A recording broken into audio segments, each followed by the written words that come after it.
जय मसीह की दोस्तों।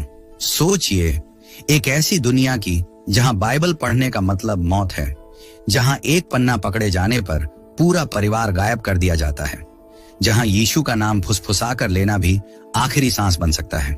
आज जब हम में से कई बाइबल को खुला छोड़ देते हैं, उसके लिए समय नहीं निकालते।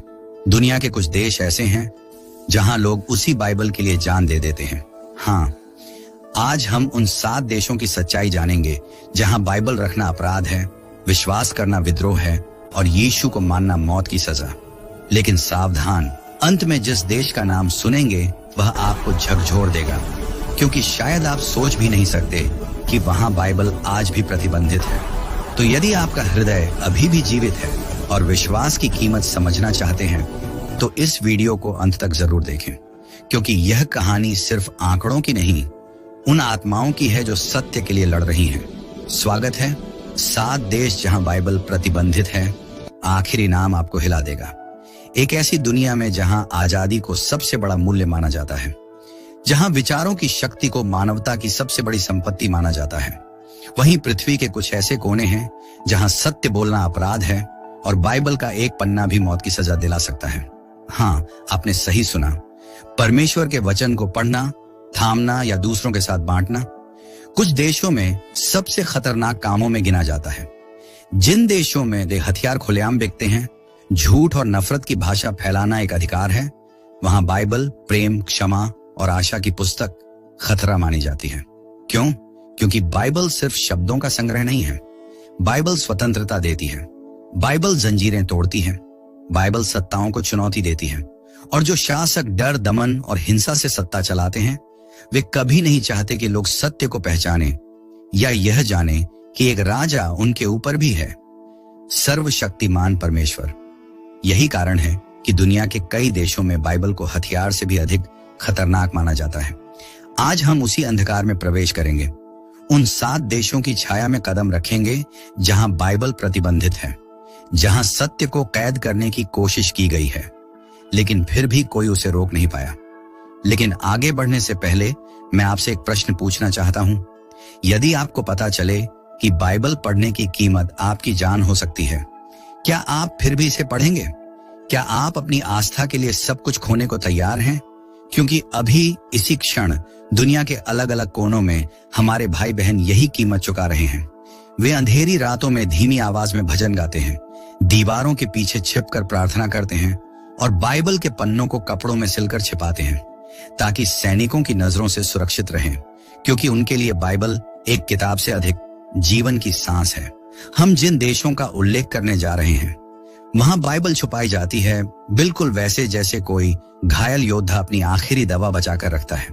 और आप चौंक जाएंगे जब हम उस देश पर पहुंचेंगे जो हमारी सूची का आखिरी नाम है, क्योंकि शायद आपको पता भी नहीं होगा कि वहां बाइबल रखना आपकी जिंदगी हमेशा के लिए खत्म कर सकता है।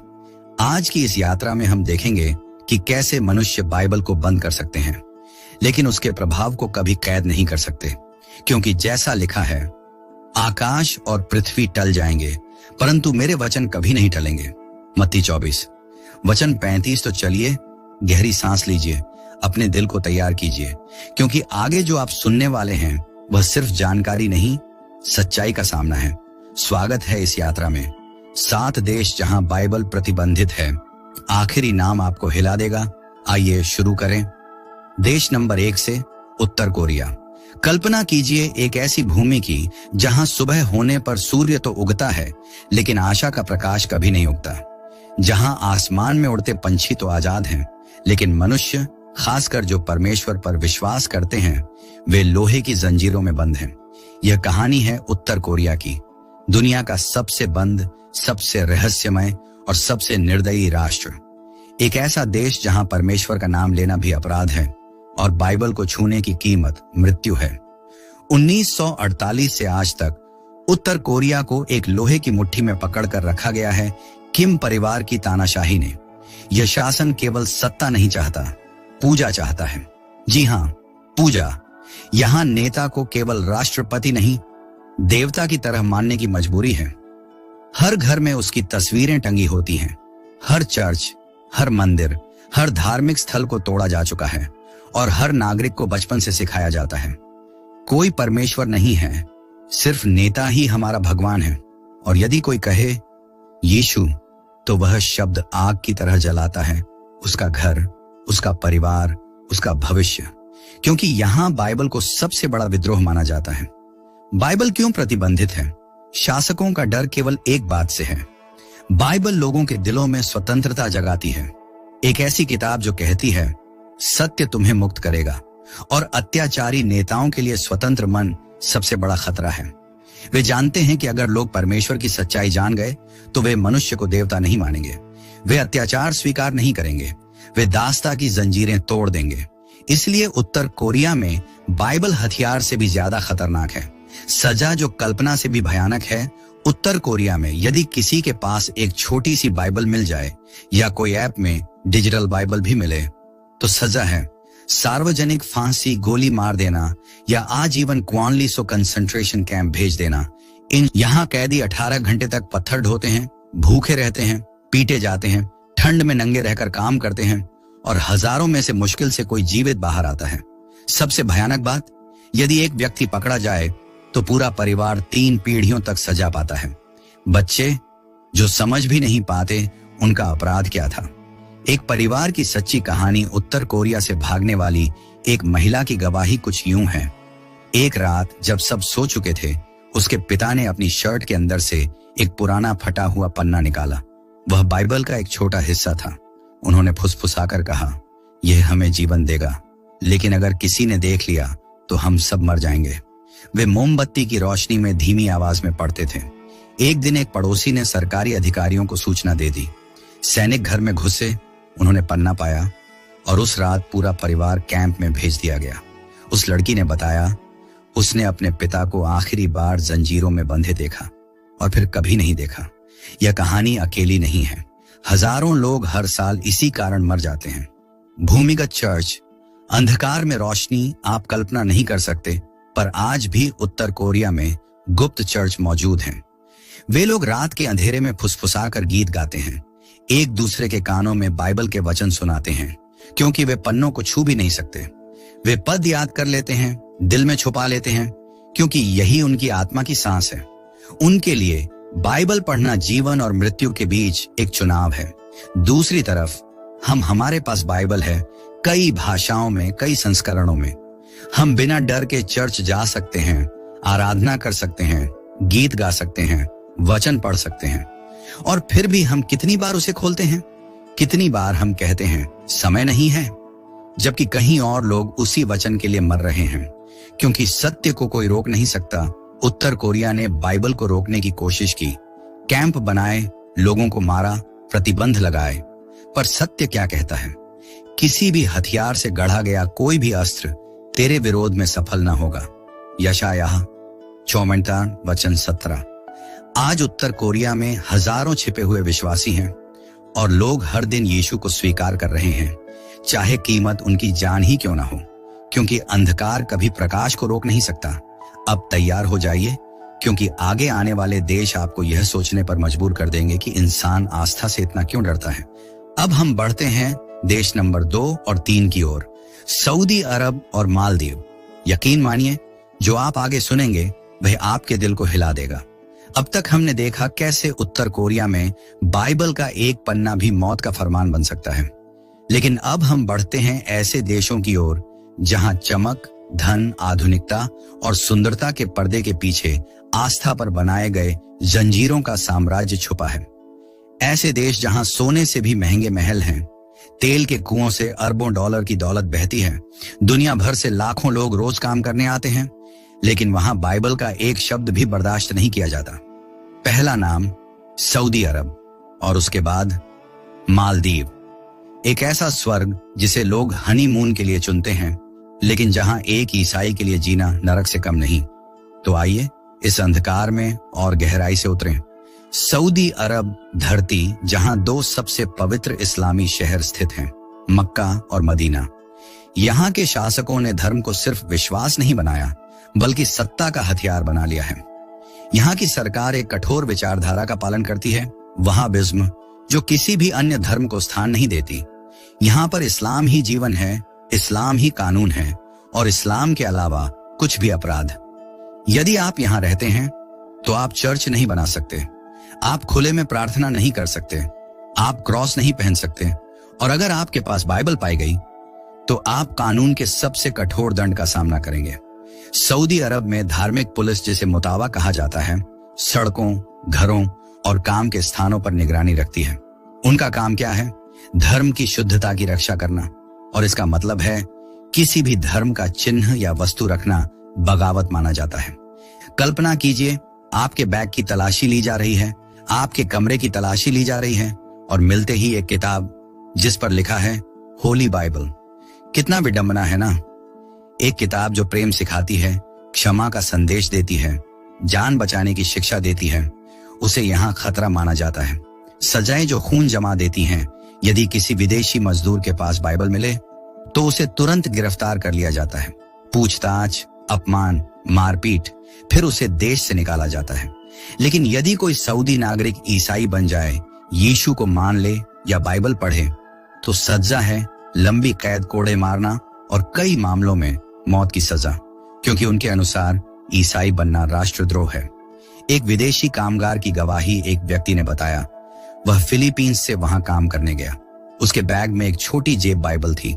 वह उसे रात में कमरे की रोशनी बंद कर कंबल ओढ़कर पढ़ता था, क्योंकि उसे पता था कि जीवन और मृत्यु बस कुछ कागजों की दूरी पर खड़े हैं। एक दिन अचानक मुतावा उसके कमरे में घुस आए। सारी चीजें बिखरी, कपड़े फेंके गए, बिस्तर तक काट दिया गया, और जब उन्हें कागज का वह छोटा टुकड़ा मिला जिस पर लिखा था भजन संहिता 23, उसे हथकड़ियां पहनाई गईं। वह रो रहा था पर चुप था, क्योंकि वह जानता था उसकी आस्था की कीमत कोई नहीं समझेगा। उसने कहा, उन्होंने मुझे मेरी बाइबल नहीं दी, लेकिन उन्होंने मेरी आस्था भी नहीं ले सके। और वह आदमी आज भी कहता है, यदि फिर मौका मिला मैं फिर वही करूंगा। सोचिए, हमारे पास बाइबलें हैं, हमारे पास आजादी है, और कितने लोग फिर भी उसे खोलते नहीं। मालदीव, दुनिया का पर्यटन स्वर्ग, सफेद रेत, नीला समुद्र, दिलकश रिसोर्ट्स। दुनिया कहती है स्वर्ग यहां है, लेकिन वहां रहने वाले ईसाई कहते हैं हम पर नरक उतर आता है। क्यों? क्योंकि मालदीव का संविधान कहता है यदि आप मालदीव के नागरिक हैं तो आपको मुस्लिम होना ही होगा। इसका मतलब कोई दूसरा धर्म रखना अपराध, चर्च बनाना अपराध, बाइबल लाना अपराध, दूसरों को यीशु के बारे में बताना अपराध, ईसाई बनना, देशद्रोह। यहां बाइबल देश में प्रवेश भी नहीं कर सकती। हवाई अड्डे पर सामान की एक्सरे जांच होती है। यदि बाइबल मिले, जब्त कर ली जाती है और व्यक्ति को हिरासत में लिया जा सकता है। मालदीव के छिपे हुए विश्वासियों का जीवन आज भी वहां कुछ ईसाई हैं, लेकिन वे छिप कर रहते हैं। वे चर्च नहीं जा सकते, वे साथ में प्रार्थना नहीं कर सकते, वे खुलकर गीत नहीं गा सकते। वे क्या करते हैं? बाइबल के पद कंठस्थ करते हैं, छिपकर ऑनलाइन सुनते हैं, अकेले में रोते हुए प्रार्थना करते हैं। एक मालदीव निवासी ने कहा, मैंने पूरी बाइबल याद कर ली है, क्योंकि यदि कोई पन्ना मेरे घर में मिला तो मैं हमेशा के लिए गायब कर दिया जाऊंगा।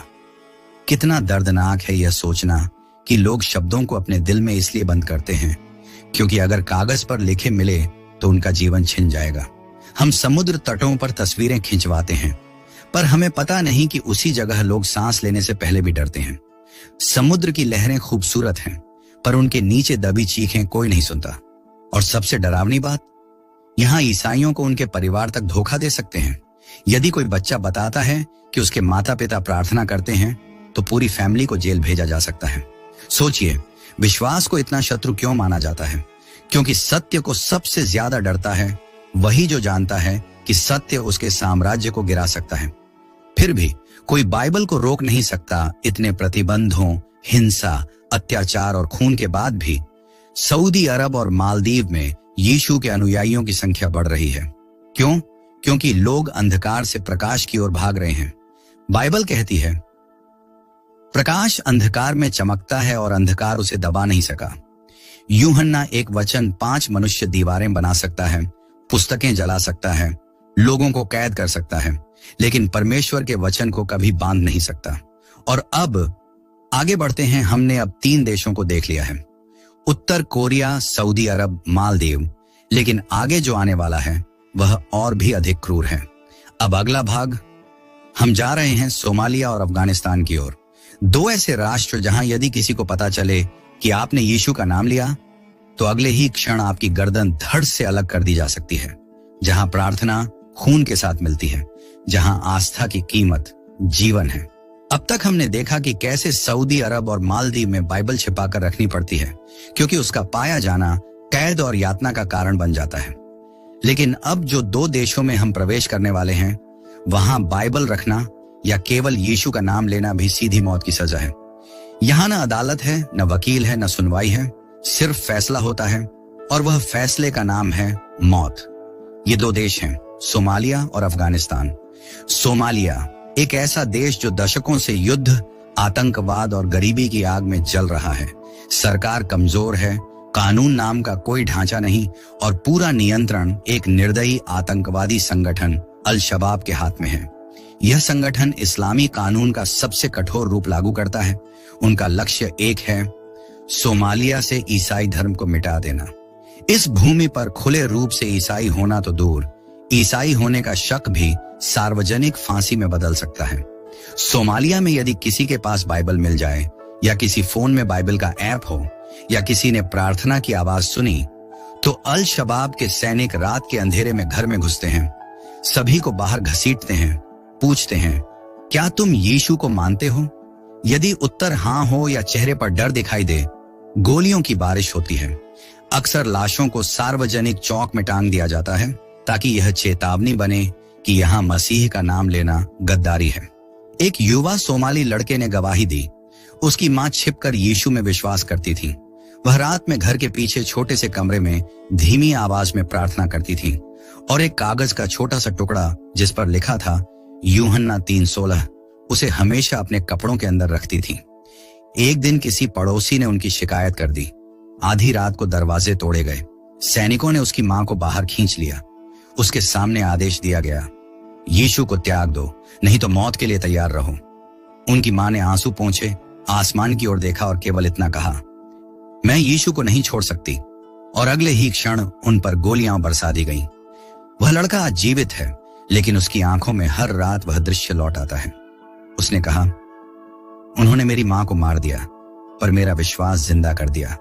सोमालिया के ईसाई किसी चर्च में नहीं जाते, कोई गीत नहीं गाते, कोई बाइबल पकड़कर नहीं बैठते। उनके चर्च धरती के नीचे खोदे गए छोटे छोटे गुप्त कमरे हैं। उनकी प्रार्थना फुसफुसाहट से भी धीमी होती है, क्योंकि कोई आवाज उनकी मौत बुला सकती है। उनके पास बाइबल नहीं होती, वे उसे याद कर लेते हैं। पूरा का पूरा अध्याय दिल में लिख लेते हैं, क्योंकि कागज पर लिखी हर चीज उनकी कब्र बन सकती है। वे कहते हैं, हमारे पास कागज ना सही, पर परमेश्वर का वचन हमारे हृदय में लिखा है। कितना शक्तिशाली, कितना प्रेरणादायक और कितना दर्द से भरा है यह सत्य। अफगानिस्तान एक देश जो वर्षों से युद्ध में जल रहा है और फिर 2021 में तालिबान की वापसी के साथ यहां अंधकार और गहरा हो गया। तालिबान शासन के तहत इस्लाम बदलना अपराध नहीं, मौत की सजा है। यदि किसी ने इस्लाम छोड़कर ईसाई धर्म अपना लिया तो उनकी दृष्टि में वह देश का शत्रु है और उसे जिंदा रहने का अधिकार नहीं। अफगानिस्तान में बाइबल केवल प्रतिबंधित नहीं है, उसके होने का मतलब है कि आपको मार दिया जाए। अक्सर खबरें आती हैं, घर में छापे लोगों का गायब होना, यातना और फिर चुप्पी, क्योंकि यहां किसी ईसाई का नाम लेना भी जोखिम भरा है। लोग बाइबल नहीं रखते, वे छिपे हुए नेटवर्क का उपयोग करते हैं जहां वे बिना बोले संदेशों का आदान प्रदान करते हैं। कई बार वे सिर्फ एक पद पाने के लिए पूरी जान जोखिम में डाल देते हैं।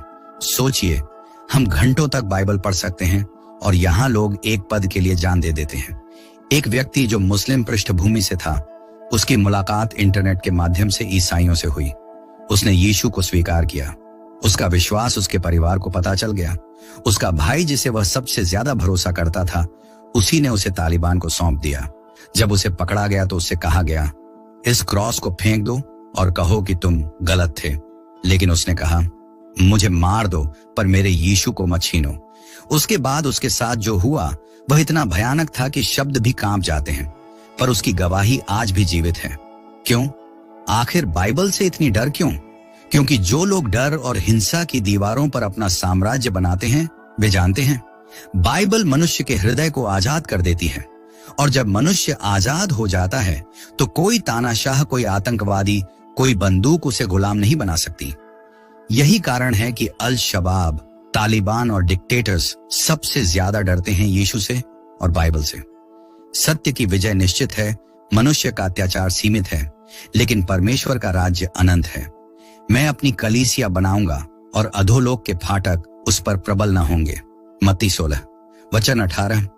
आज भी सोमालिया और अफगानिस्तान में छिपे हुए, घायल, सताए हुए लेकिन दृढ़ विश्वासी यीशु के नाम की गवाही दे रहे हैं। वे हमें सिखाते हैं, आस्था आसान हो तो वह आदत है, आस्था कठिन हो तो वह सच्ची है। अब तैयारी कीजिए, आखिरी भाग के लिए हम अब पहुंचने वाले हैं अंतिम भाग में, जहां हम बात करेंगे पाकिस्तान और ईरान की। दो ऐसे देश जहां बाइबल रखना, प्रार्थना करना या विश्वास की रक्षा करना खून और आंसू से लिखा संघर्ष है, और भाग के अंत में एक शक्तिशाली संदेश और प्रार्थना होगी जो आपके दिल को गहराई से छू लेगी। हमारी यात्रा आज अपने अंतिम चरण में प्रवेश कर रही है। अब तक हमने उन देशों की सच्चाई देखी जहां बाइबल छुपा कर रखी जाती है, जहां परमेश्वर का वचन फुसफुसाकर पढ़ना पड़ता है, जहां विश्वास की कीमत आंसू और खून से चुकाई जाती है। आज हम जिन दो देशों पर पहुंच चुके हैं, उनके नाम सुनकर शायद आपका दिल कांप उठेगा। ये देश हैं पाकिस्तान और ईरान, दो राष्ट्र जहां न्याय का नाम कानून है। पाकिस्तान जहां बाइबल को दुश्मन की तरह देखा जाता है, दक्षिण एशिया का सबसे बड़ा इस्लामी गणराज्य। एक ऐसी भूमि जहां सुबह की अनजान उम्मीद का संदेश देती है, लेकिन ईसाइयों के लिए दिन का हर क्षण एक परीक्षा है। पाकिस्तान का सबसे खतरनाक हथियार बंदूकें या बम नहीं, बल्कि धर्म निंदा कानून, ब्लास्फेमी लॉ है। यह कानून कहता है, यदि कोई इस्लाम, कुरान या पैगंबर के बारे में कुछ भी नकारात्मक कहे तो उस व्यक्ति को मौत की सजा दी जाएगी। लेकिन इस कानून का प्रयोग सिर्फ आलोचना रोकने के लिए नहीं, बल्कि ईसाइयों को चुप कराने के लिए किया जाता है, क्योंकि बाइबल और यीशु का संदेश उनके अनुसार उनके धर्म और सरकार के खिलाफ विद्रोह है। पाकिस्तान में बाइबल रखना अपराध नहीं कहा जाता, लेकिन उसे रखना एक जोखिम भरा और खतरनाक कदम है। क्यों? क्योंकि यदि किसी को लगा कि आपने बाइबल से कोई ऐसी बात कही जो इस्लाम से अलग है, तो लोग भीड़ में इकट्ठे होकर आपके घर को जला सकते हैं, आपको मार सकते हैं, आपके बच्चों तक को नहीं छोड़ते। अक्सर भीड़ न्याय बन जाती है और गुस्सा हथियार। सरकार कुछ नहीं करती, पुलिस कुछ नहीं कर सकती और अदालत वर्षों तक सुनवाई करती रहती है। एक महिला की दर्दनाक कहानी, एशिया बीबी, एक ईसाई महिला जिसका अपराध क्या था। एक गर्म दिन खेत में काम करते हुए उसने एक कुएं से पानी पिया। उसके मुस्लिम साथियों ने कहा, तुम ईसाई हो, तुम इस कुएं से पानी नहीं पी सकती। अब यह पानी नापाक हो गया। बहस बढ़ गई और आरोप लगा कि उसने पैगंबर के खिलाफ बातें कही। परिणाम, उसे गिरफ्तार किया गया, अदालत में पेश किया गया, मौत की सजा सुनाई गई। उसने 10 साल मौत की कोठरी में बिताए। उसके परिवार को मारने की धमकी मिली। उन्हें छिप छिप कर रहना पड़ा। धमकियों की सूची में उसका नाम था और भीड़ उसके घर को जलाना चाहती थी। लेकिन परमेश्वर ने रास्ता बनाया, अंतरराष्ट्रीय दबाव पड़ा और अंततः वह रिहा हुई और देश छोड़कर विदेश में शरण मिली। लेकिन सोचिए, उसने क्या मांगा था? सिर्फ एक घूंट पानी, सिर्फ जीने का अधिकार, सिर्फ आस्था रखने की स्वतंत्रता। आज पाकिस्तान में ईसाइयों की स्थिति बेहद कठिन है। उनके चर्चों पर हमला होता है, उनकी बेटियां अगवा कर ली जाती हैं, जबरन धर्म परिवर्तन करवाए जाते हैं, ईसाई इलाकों को आग लगा दी जाती है और बाइबल रखने वाले किसी भी व्यक्ति पर कभी भी आरोप लगाया जा सकता है। फिर भी क्या वे हार मानते हैं? नहीं, वे छिपकर घरों में इकट्ठे होते हैं, फुसफुसाकर भजन गाते हैं, बाइबल पढ़ते समय दरवाजे को लाखों बार देखते हैं। वे कहते हैं, हम सब कुछ खो सकते हैं पर अपने यीशु को नहीं छोड़ेंगे।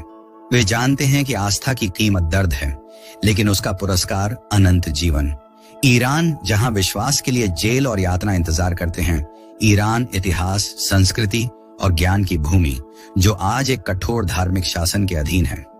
1979 की इस्लामी क्रांति के बाद यह देश एक ऐसे सिस्टम में बदल गया जहां सरकार और धर्म एक ही हो गए। यहां का नियम कहता है, ईरानी मुस्लिम यदि ईसाई बन जाए तो वह देशद्रोही है और उसे मौत की सजा दी जा सकती है। हालांकि संविधान कहता है कि कुछ अल्पसंख्यक धर्मों को मान्यता है, लेकिन वास्तविकता इससे बिल्कुल विपरीत है। बाइबल के लिए घर घर छापे ईरान में यदि कोई घर में बाइबल पढ़ते हुए पकड़ा जाए तो उसे धर्म प्रचार, राष्ट्र सुरक्षा के खिलाफ काम या विद्रोह के आरोप में जेल भेज दिया जाता है। चर्चों को ताला लगा दिया गया है और आज वहां गुप्त घर चर्च ही अस्तित्व में हैं। ये चर्च किताबों, प्रोजेक्टरों या उपकरणों वाले नहीं, बल्कि 2 से 3 विश्वासी जो एक कमरे में बैठकर बारी बारी से प्रार्थना करते हैं, क्योंकि थोड़ी सी आहट उनकी आजादी छीन सकती है। एक पादरी की हृदय विदारक कहानी। एक पादरी को उस समय गिरफ्तार किया गया जब वह अपनी गुप्त सभा में 10 अन्य विश्वासी के साथ बाइबल अध्ययन कर रहा था। उसे रात में गुप्त पुलिस ने घसीट कर बाहर निकाला।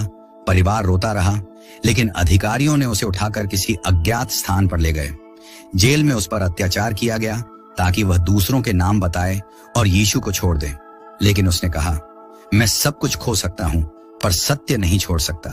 कई महीनों बाद जब वह रिहा हुआ तो उसका शरीर कमजोर था, लेकिन आत्मा बिजली की तरह मजबूत। रिहा होने के अगले ही दिन उसने कहा, यदि फिर बुलाएगा मैं उसी जगह लौट जाऊंगा। यही है विश्वास की चमक, यही है बाइबल की शक्ति। बाइबल को हम कितना महत्व देते हैं। इन 5 भागों की यात्रा के बाद सिर्फ एक प्रश्न पूछना चाहता हूं, क्या हम बाइबल को उसकी सही कीमत देते हैं? कुछ लोग एक अध्याय पढ़ने के लिए मर रहे हैं और हम पूरी बाइबल होने के बावजूद कितनी बार उसे खोलते हैं। कुछ लोग फुसफुसाकर गीत गाते हैं और हम आराधना के लिए भी समय नहीं निकाल पाते। कुछ लोग अपने बच्चों को खो रहे हैं लेकिन यीशु को नहीं छोड़ते, और हम कई बार परमेश्वर को केवल समस्याओं के समय याद करते हैं। क्या यह सच हमें हिलाता है? क्या यह हमारे भीतर आस्था की आग जलाता है? आखिरी प्रार्थना। परसिक्यूटेड बिलीवर्स के लिए प्रिय स्वर्गीय पिता, हम आज तेरे सामने झुके हुए खड़े हैं, अपनी कमजोरियों, अपने अभिमान, अपनी उदासीनता को स्वीकार करते हुए। हम तेरे सामने उन सभी भाई बहनों को उठाते हैं जो दुनिया के अलग अलग देशों में तेरे नाम के लिए सताए जा रहे हैं, जेलों में बंद हैं, यातनाएं झेल रहे हैं और अपनी जान तक दे रहे हैं। हे प्रभु, उन्हें शक्ति दे, उन्हें साहस दे, उन्हें सुरक्षा दे। उनके भीतर तेरी ज्योति और उज्जवल कर, ताकि अंधकार कभी उन्हें तोड़ न सके। उन परिवारों को थाम जो प्रियजनों को खो चुके हैं। उन बच्चों को आशीष दे जो बिना माता पिता के जी रहे हैं। उन लोगों को छू जो आंसुओं में सोते और डर में जागते हैं। और हमें बदल, हमें जगाने वाली पुकार दे, ताकि हम भी तेरा वचन सम्मान से पढ़ें, तेरे राज्य के लिए जिएं और तेरी सेवा छोड़कर समय बर्बाद न करें। हम प्रार्थना करते हैं कि तेरी रोशनी उन देशों में पहुंचे जहां आज भी बाइबल पर ताले लगे हैं। यीशु के सामर्थी नाम में आमीन। यह यात्रा समाप्त हुई, लेकिन संदेश अभी शुरू हुआ है, क्योंकि सत्य यह है, बाइबल को जलाया गया, फाड़ी गई, रोका गया, पर कभी हार नहीं मानी गई। क्योंकि जैसा लिखा है, आकाश और पृथ्वी मिट जाएंगे पर मेरे वचन कभी नहीं मिटेंगे। मत्ती 24 वचन 35। और याद रखिए, जहां बाइबल पर ताले हैं वहां आत्माएं प्यास से मर रही हैं। जहां बाइबल खुली है वहां कई लोग उसे अनदेखा कर रहे हैं। तो आज से बाइबल केवल किताब नहीं, हमारा जीवन बने। और यदि यह संदेश आपके हृदय को छू गया है तो इसे साझा कीजिए और प्रार्थना कीजिए उन लोगों के लिए जो सत्य के लिए लड़ रहे हैं। और हाँ, एक प्यारा कमेंट जरूर कीजिएगा, क्योंकि आपने अंत तक ध्यान से सच्चाई को सुना। परमेश्वर आपको आशीष दे। आमीन।